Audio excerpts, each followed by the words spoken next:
here with my truck today because I am doing an intake swap on it. We're changing the factory cast iron 4-barrel intake and 600 CFM Edelbrock carburetor to Holley Street Dominator intake and 750 CFM Holley carburetor. So let's get the camera set up and let's get to it.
Whew. That thing was on there.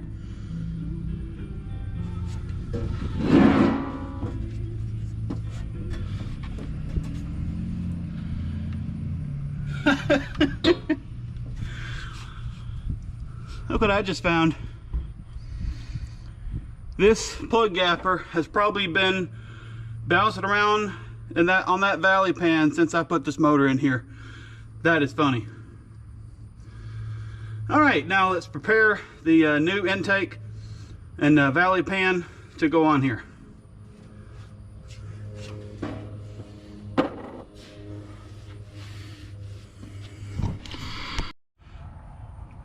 All right, valley pan is off and the new one is prepped.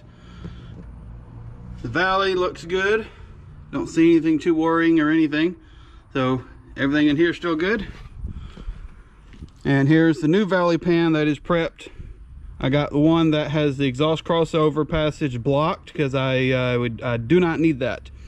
So and that right there is most likely the original valley pan for this engine. So it's definitely due for a change with blocking that passage off. So let's get this on and get the intake on.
Alright, everything's hooked up, and when I got the old carburetor off, I actually realized I had the, I believe this is the power going to the positive side of the electric choke, and I had it going to the wrong spot.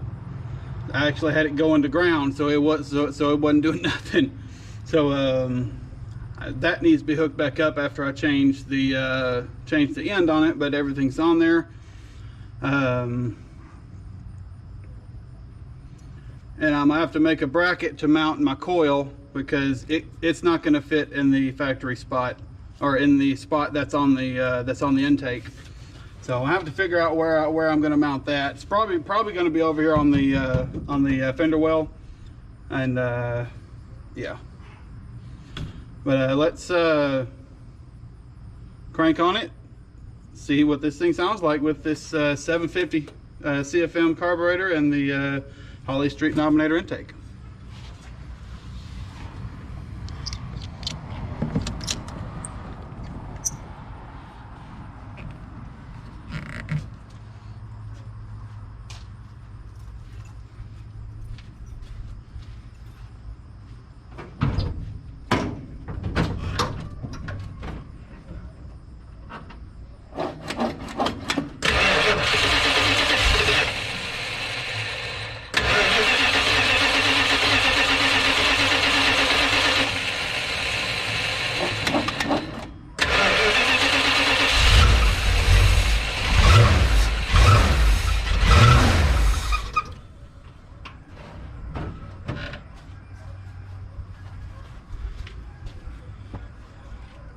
I've got a fuel leak up here.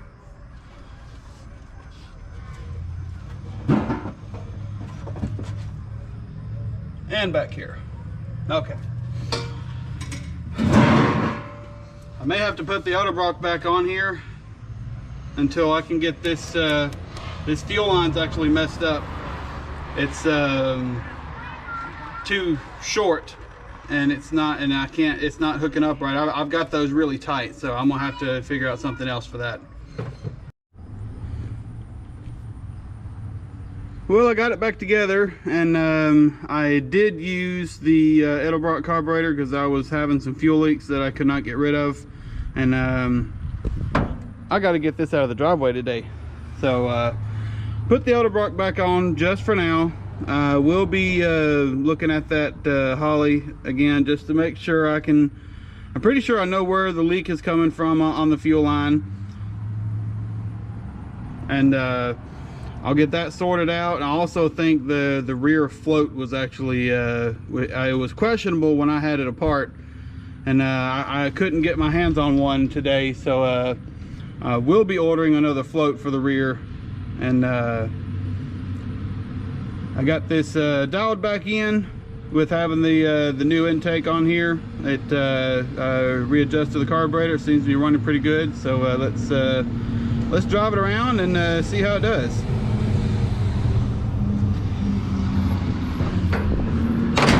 Oh yeah, some eagle eye viewers may notice that I've swapped out the mirrors.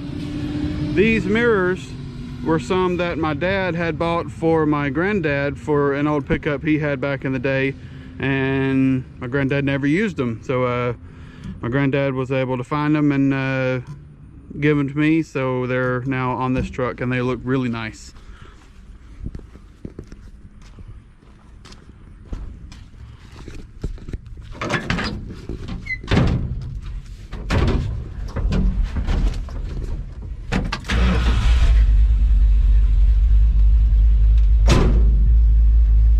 Did drop the idle a little bit.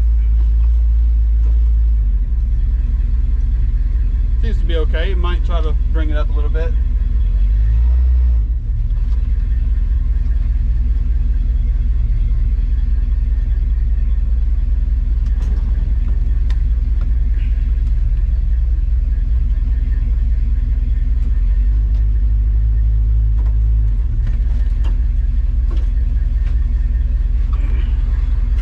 Manual steering with one hand is not fun.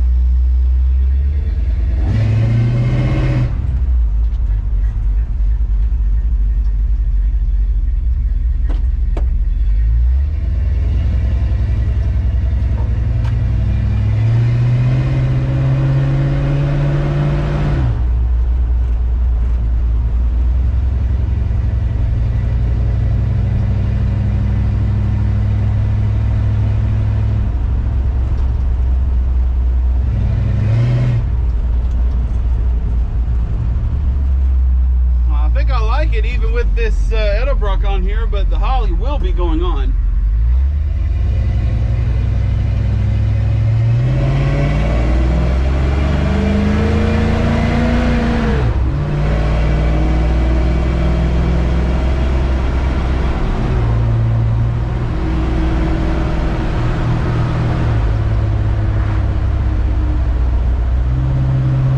I think I might be in second.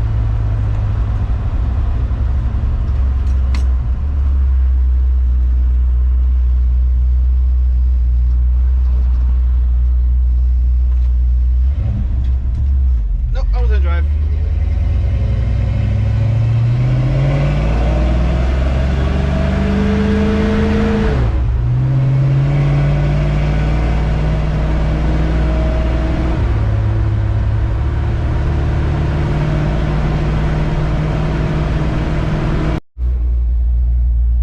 I had to reposition the kickdown cable because it was not fully seated up in the bracket on the carburetor, so we're going to drive again for a little bit just to make sure I still have third. Alright, here we go.